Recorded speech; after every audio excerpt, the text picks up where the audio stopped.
এত রোদের মধ্যে কি করব কিচ্ছু ভেবে পাচ্ছিলাম না। তখনই শুভম একটি ভয়ানক চ্যালেঞ্জ নিয়ে আসে। তো শোনো সে কি বলে। জন্য একটা চ্যালেঞ্জ আছে। তুই এই রোদের মধ্যে যদি 50টা পুশ আপ মারতে পারিস তাহলে জিতে যাবি এই ক্যাম্পাটা। তাহলে তুই কি চ্যালেঞ্জটা কমপ্লিট করতে রাজি আছিস? চল তাহলে 50টা পুশ আপ মার। চ্যালেঞ্জ তো একসেপ্ট করে নিলাম, আমি কি পারবো এই রোদের মধ্যে 50টা পুশ আপ মারতে? তো শেষ পর্যন্ত নিশ্চয়ই দেখবে ভিডিওটি। চলো শুরু করা যাক একটি মোটিভেশন ব্যাকগ্রাউন্ড সং দিয়ে।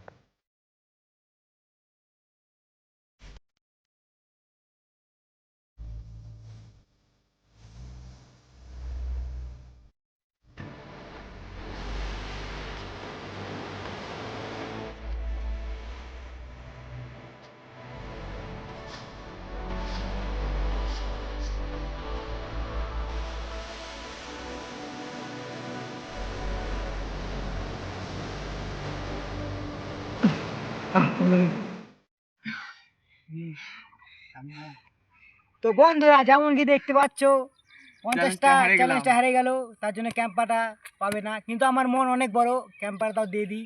অনেক খাটনি করলে ছেলেটা রোদের মধ্যে বসে থেকে। তো দেখতে পেলে চ্যালেঞ্জটা তো আমি কমপ্লিট করতে পারলাম না ঠিক মতো, 20টা পুশ আপও মারতে পারলাম না। তাও শুভম আমাকে নিজের হাতে ক্যাম্পাটা খাইয়ে দিতে চালো। এ কি খেয়ে দেখি তো এটা পুরোটাই জল। কি প্র্যাঙ্ক করলো এটা আমার সাথে।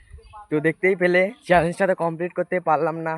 এই রোদের মধ্যে পুশ আপ মারতে আমার তো হালুয়া টাইট হয়ে গেল। তো আবার দেখা হচ্ছে আরও নতুন একটি ইন্টারেস্টিং ভিডিও নিয়ে। ততক্ষণের জন্য টাটা।